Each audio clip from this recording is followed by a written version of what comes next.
오늘 말씀은 이제 모압 왕에 대한 이야기가 나옵니다. 어제까지 이야기를 보니까 이 이스라엘 백성들이 그 광야 훈련 40년 동안 종적을 감췄다가 어느 날 불쑥 나타나서 이 요단 동편에 있는 시온왕과 그 다음에 바산왕 옥을 이렇게 물리칩니다. 그들이 이제 모여서 막 승리의 기쁨을 누리고 그곳에 진을 치고 이제는 요단강을 건너서 하나님께서 약속하신 최종 목적지였던 The Final Goal, 또 이제 가나안, 젖과 꿀이 흐르는 땅을 탁 목표로 하고 이제 막 전략회의를 하고 여러 가지 구상하고 있을 때 갑자기 이 민수기의 시선이 바뀝니다. 우리 영화 같은 데도 보면 그런 거 있죠?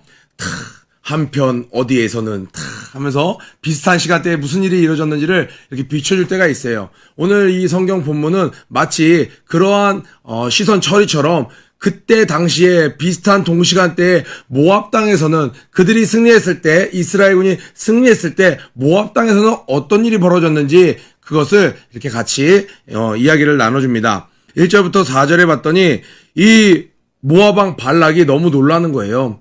이들이 나타났는데 두려움을 끼쳐주는 거예요. 번민케 하는 거예요. 왜냐하면 그들의 숫자가 너무 많은데 마치 우리 주변에 있는 모든 풀들을 다 뜯어먹을 것만 같은 두려움에 사로잡혔습니다.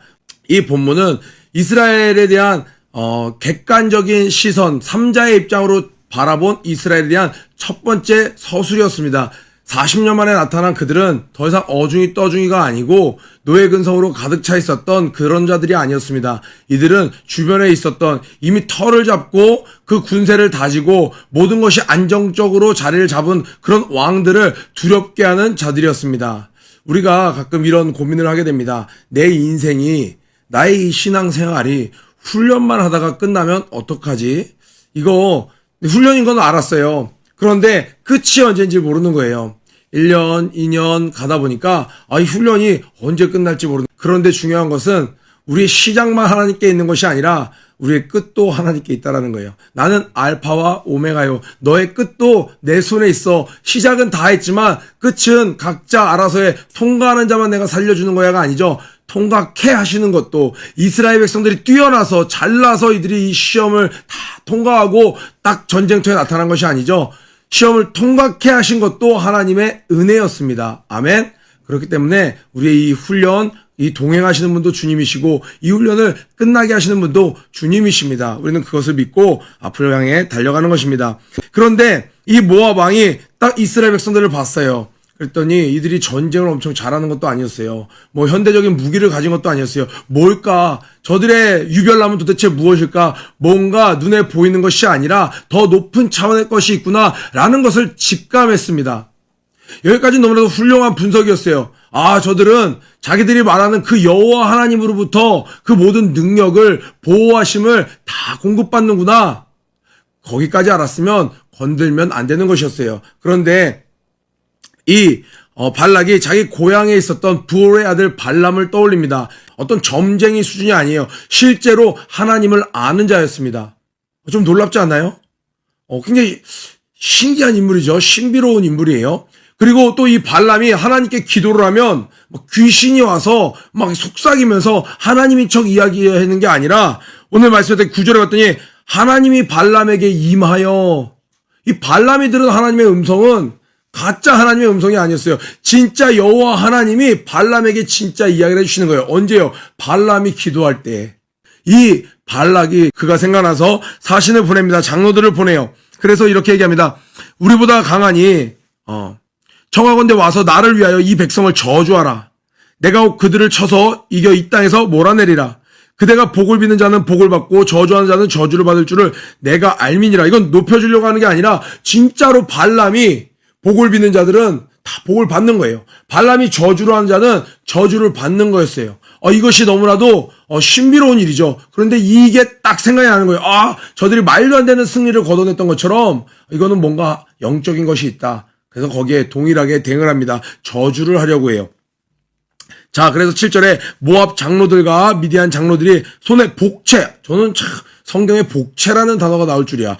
이 복채를 가지고 발람에게 이르러 발락의 말을 그에게 전했습니다. 그랬더니 발람이 그들에게 나와서 먼 길을 왔잖아요. 오늘 밤 여기서 하루 자라. 내가 하나님께 이 자세도 굉장히 훌륭하죠. 그래서 순간 거기 이렇게 딱 많이 나오는 게 아니라 오늘 밤 내가 여호와께서 구하는 대로 내가 기도해서 받는 대로 너희들에게 대답하리라. 그래서 모압 귀족들이 발람에게서 유숙하니라.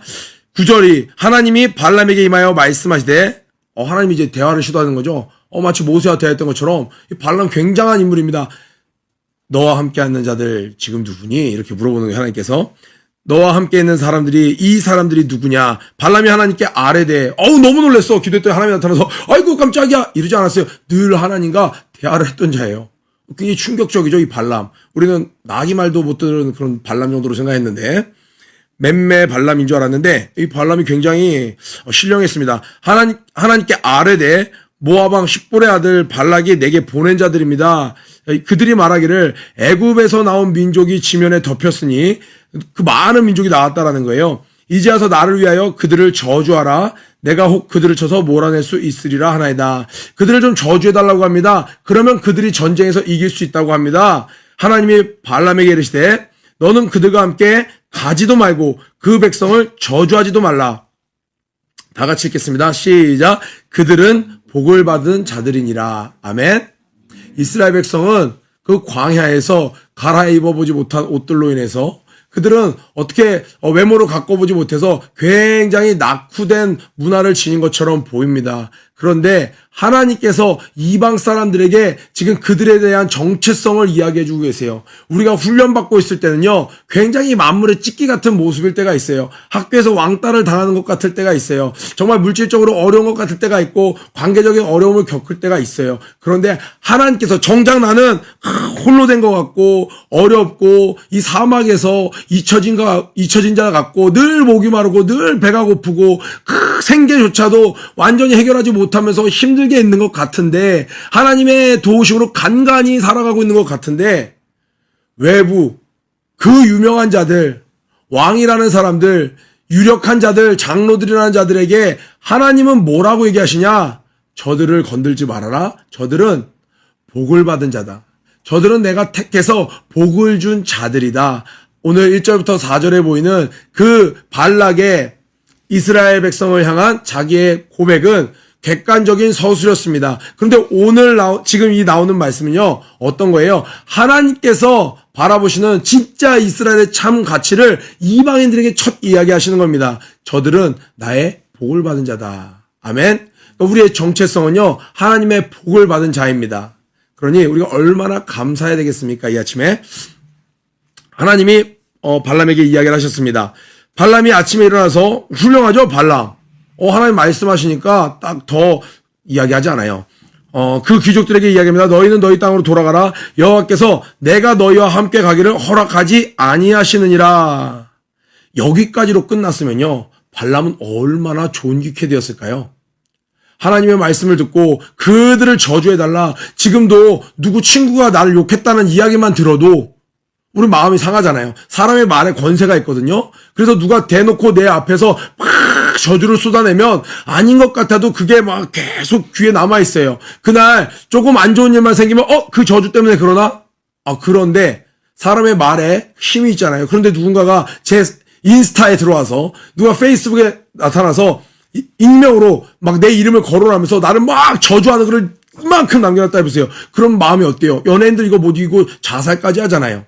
그만큼 사람의 말에 힘이 있습니다. 그런데 하나님을 만나는 하나님의 영임에서 대화를 했던 그런 발람이 저주를 했다. 그럼 분명히 영향력이 있었겠죠. 그런데 하나님께서 저주하지 말라는 거예요. 복을 받은 자라는 거예요. 발람이 여기까지 듣고 그들에게 이야기합니다. 하나님이 말씀하셨어. 너희들과 함께 가지도 말라고 하셨어. 그들은 복을 받은 자들이야. 그리고 너희들도 생각을 고쳐먹는 게 좋아. 그들을 잘못 건들면 너희들 큰 화를 당할 거야. 오히려 발람이 이렇게 쓰임받았더라면 선택은 발람에게 있었습니다. 그런데 발람은 오늘 큐티 제목처럼 탐욕에 눈이 멀었어요. 여기까지 봐서는 탐욕에 눈이 먼 것처럼 나타나지가 않습니다. 그런데 항상 하나님은 우리를 테스트하시죠. 어떻게 해요? 더 나은 곳으로, 이 시험을 통과해서 더 높은 곳으로 갈 수 있도록 하나님은 우리를 디딤돌로 테스트하십니다. 그런데 사탄은 그런 기회마다 그것이 걸림돌이 돼서 넘어지게 하려고 하는 것이죠. 딱 발람의 가장 큰 약점을 사단은 딱 꿰뚫어왔어요. 돈이구나. 예수님께서 말씀하시죠. 재물과 하나님을 겸하여 섬길 수 없다. 이 발람이 온갖 신령한 일을 다 경험하고도 이 물질에 굉장히 약했던 것 같아요. 때로 우리에게 동일한 문제로 계속 시험이 오면요. 그게 나의 연약한 부분이에요. 그것을 단호하게, 오히려 더 단호하게, 담대하게 귀신을 내어 쫓으면서 우리는 그것을 물리치고 주님이 기대하시는 것처럼 디딤돌 삼아서 승리해야 됩니다. 아멘. 모압 귀족들이 일어나서 발락에게로 가서 전합니다. 발람이 우리와 함께 오는 걸 거절합니다. 정말 신령한 자는 맞습니다. 바로 하룻밤 사이에 하나님의 음성을 듣고 우리에게 이야기를 했는데 그들은 복받은 자라고 합니다. 그리고 우리와 함께 올 수 없다고 합니다. 복을 받은 자야? 그렇다면 더더욱 저들을 저주하지 않고서는 이길 수가 없는 것이 당연하겠구나. 그러면서 모압 왕은 포기하지 않습니다. 그래서 더 높은 고관들, 이전에는 유력자들이었어요. 장로들이었어요. 그런데 이번에는 더 요직에 있는 고관들을 보내면서 그들이 발람에게로 나가서 그에게 대해 십불의 아들 발락의 말씀에 청하건대 아무것도 꺼리지 말고 내게 오라. 이제 연봉 협상하는 거예요. 백지수표인 거예요. 그냥 와라. 그러면서 뭐라고 얘기하냐면 내가 그대를 높여 크게 존귀하게 하고 그대가 내게 말하는 것은 무엇이든지 뭘 해주겠다고 얘기하지 않았어요. 무엇이든지 시행하리니 청하건대 와서 나를 위하여 이 백성을 저주하십시오. 저주만 해준다면 무엇이든지 당신이 내게 원하는 대로 무엇이든지 시행하겠습니다. 라고 했습니다. 그때 이 발람이 위에 있는 것과 같은 태도로 하나님이 한번 말씀하셨으면 끝입니다. 안 됩니다라고 이야기해야 돼요. 그런데 발람이 여기서부터 이제 이상한 이야기를 하기 시작합니다. 18절에 봤더니 발람이 발락의 신하들에게 대답하여 이르되 발람이 그 집에 가득한 은금을 내게 줄지라도 이런 은금 준다 얘기 안 했거든요. 근데 이제 발람이 자기가 먼저 얘기하는 거예요. 발락이 자기 집에 있는 모든 은금을 나에게 줄지라도 손으로 이렇게 얘기했을지도 모르겠죠. 은금을 내게 줄지라도 벌써 은금을 자기가 언급해버렸어요. 은금을 나에게 달라는 말과 다를 바 없는 표현이겠죠. 내가 능히 여호와 내 하나님의 말씀을 어겨 덜하거나 더하지 못하겠노라. 하나님은 뭐라고 말씀하셨어요? 가지도 말라라고 이야기했습니다. 그런데 내가 어떤 말을 더하거나 덜하지는 못해.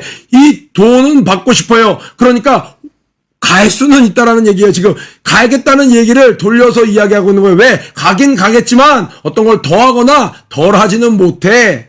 라고 이야기를 하는 거예요. 그러면서도 그 하나님의 말씀에 어김없는 사람처럼 보이기 위해서 말을 교묘히 합니다. 여러분, 하나님이 처음에 아니라고 하면요. 아닌 거예요. 그런데 계속 두 번, 세 번 묻는 건 뭐예요? 그 대답이 바뀌기를 바라는 거예요. 우리도 때때로 목사님께서 기다려라고 이야기해 줄 때가 있죠. 근데 막 이런저런 조건을 가지고 뭐 이런 데도 기다려야 됩니까? 저런 데도 기다려야 됩니까? 막 얘기하는 건 뭐예요? 기다리기 싫다는 거예요. 한번 말씀하시면 그것이 아무리 단순하고 짧은 대답이었고 오랜 기다림을 요구하는 것일지라도 말씀하셨으면 아멘하고 철저한 100% 헌신을 하고 그것에 순종해야 되는 것입니다. 19절 그런즉 이제 너희도 이 밤에 여기서 유숙하라. 또 자라 그러는 거예요. 여호와께서 내게 무슨 말씀을 더 하실는지 알아보리라. 하나님은 처음에 다 말씀하셨죠. 그런데 이가 이야기합니다. 밤에 하나님이 발람에게 임하여 이르시되 그 사람들이 너를 부르러 왔거든 그렇게까지 하거든 일어나 함께 가라. 그러나 내가 너에게 이르는 말만 준행할지니라. 너에게 이르는 말만 준행할지니라. 이 말씀만 보면 하나님이 허락하신 것 같아요. 그런데 하나님께서 처음 말씀하실 때 지금 발람이 돈 때문에 자기의 욕심 때문에 이미 하나님께 재차 묻기 시작하는 거예요. 하나님은 사람의 마음의 중심을 보시는 것이죠. 시편 33편 13절에 이런 말씀도 있습니다.